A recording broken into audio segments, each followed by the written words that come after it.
Afra, episode Jepang. Hari kedua di Jepang.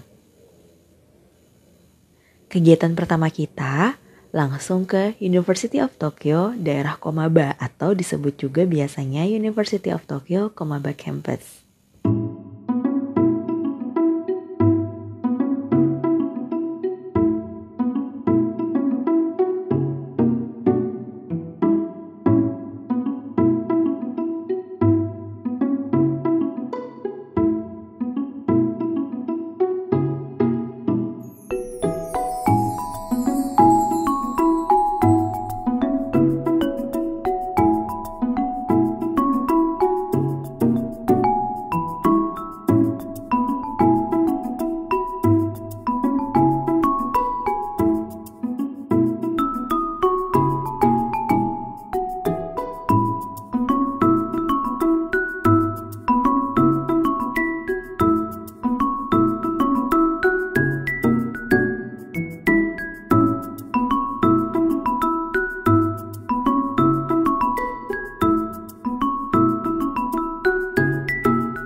Jadi sebelum berangkat ke Jepang itu, kita diberi tugas untuk riset kecil-kecilan tentang kondisi disabilitas di negara kita masing-masing. Terserah kita mau ambil sudut pandang mana, terus kita kemas hasil riset kecil-kecilan kita itu dalam bentuk PPT, biar nanti kita di hari kedua ini kita sharing sama teman-teman yang lain. Jadi di forum ini tuh ada dari teman-teman Asia Tenggara dan juga dari Jepang.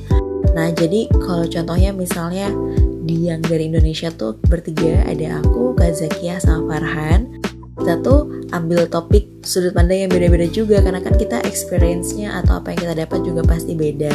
Nah, karena aku waktu itu tinggalnya di Bandung karena masih kuliah, jadi aku ambil fokusnya tentang kondisi di Bandung kayak gimana sih. Dan kebetulan juga karena aku punya sepupu yang punya hearing disabilities, makanya aku angkat juga tentang itu.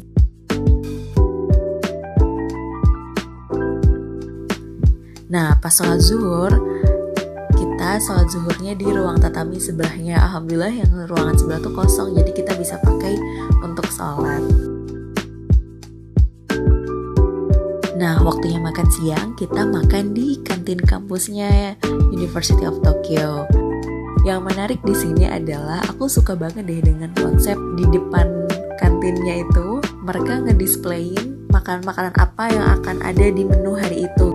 Dan biasanya kan kalau kita bisa tahu menunya apa tuh dari tulisan ya. Kalau itu mereka bikin ini loh, kayak jadi kita tuh bisa melihat banget nanti itu kalau kita pesen ini tampilannya tuh kayak gini gitu. Dan itu wah benar-benar menggiurkan, ini asik banget. Seru gitu ngeliatinnya, lucu-lucu kan. Sampai bentuk-bentuk piringnya aja mirip gitu sama kalau kita pesan makan itu real sama seperti di gambar itu gitu. Dan itu tuh dalam bentuk ukuran yang sebenarnya. Menariknya adalah kan di situ ditulis kantin ini menyediakan makanan halal, dan di depan itu juga mereka nunjukin tuh makanan halal itu apa sih gitu.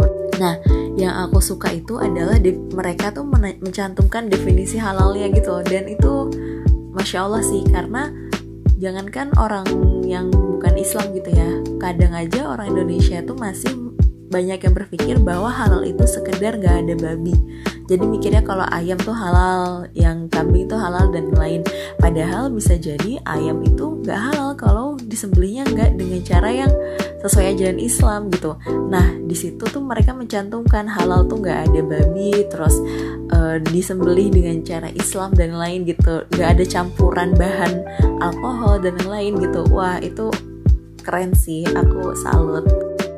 Dan Masya Allahnya lagi adalah ketika kan kita ngantri tuh untuk mesen. Nah pas mesen itu terus temen aku orang Jepang nanya ke petugasnya, ini mau mesen ini yang halal, terus mereka tuh bilang tunggu ya kita pastikan dulu nih gitu. Terus mereka balik lagi, ternyata jadi kan di situ ada menu halal misalnya nomor 2 gitu, aku pesan nomor 2. Terus dia bilang, tapi ini sepertinya di sausnya yang hari ini tuh ada campuran alkoholnya gitu. Gimana kalau misalnya nggak ada sausnya, nggak apa-apa nggak? Dia tuh nanya kayak gitu. Terus kayak, oh iya kita nggak apa-apa gitu. Terus dia bilang, maaf ya, ini kesalahan kita gitu. Karena mereka kan harusnya ketika mencantumkan menu itu halal, harusnya seluruhnya halal. Tapi mereka di hari itu sausnya itu ada campurannya, makanya mereka bilang gitu kayak, wah aku salut sih mereka dengan segala kejujurannya dan integritasnya itu.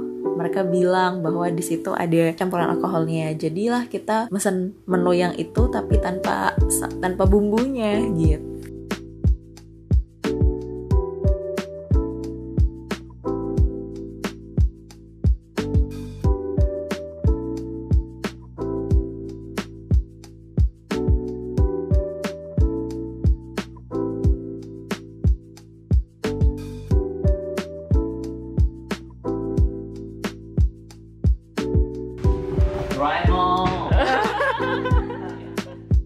Nah, setelah kita dengerin penjelasan dari teman-teman yang lain di negara masing-masing kayak gimana kondisi negara mereka dan hubungan dengan disabilitas, terus kita dibentuk beberapa kelompok sesuai dengan topik minatnya gitu. Ada yang tentang hubungannya pendidikan dengan disabilitas di Asia Tenggara, terus ada yang tentang politik dan lain-lain gitu. Nah, aku waktu itu milihnya pendidikan karena aku deket aja sih sama topik pendidikan. Jadi aku ambil topik itu. Nah, terus kita di kelompok kecil itu saling diskusi dan membahas apa sih sebenarnya problem yang mendasar gitu di Asia Tenggara. Karena ternyata ketika mendengar penjelasan teman-teman lain di negara-negara yang lain juga, basic problemnya tuh mirip-mirip gitu di Asia Tenggara tuh. Meskipun kebijakan tiap negara pasti beda-beda, tapi basicnya tuh mirip-mirip. Makanya kita bisa menemukan apa aja sih problem-problem yang mirip di negara-negara di Asia Tenggara. Terus kita pikirin solusinya apa dan next stepnya tuh gimana atau apa yang bisa kita lakukan gitu. Nah, habis itu kita presentasi lagi per grup. Nah, di sini kelompok aku gambar di kertas untuk presentasinya tuh bentuknya balon udara. Kenapa? Karena mikir di tanah itu, di groundnya itu adalah problem gitu. Terus kita pengen pakai balon udara untuk apa sih yang bisa kita lakukan gitu. Terus nanti sky, langitnya itu kayak harapan yang ingin kita capai gitu. Kayak gitu sih analoginya biar gak tulisan-tulisan aja.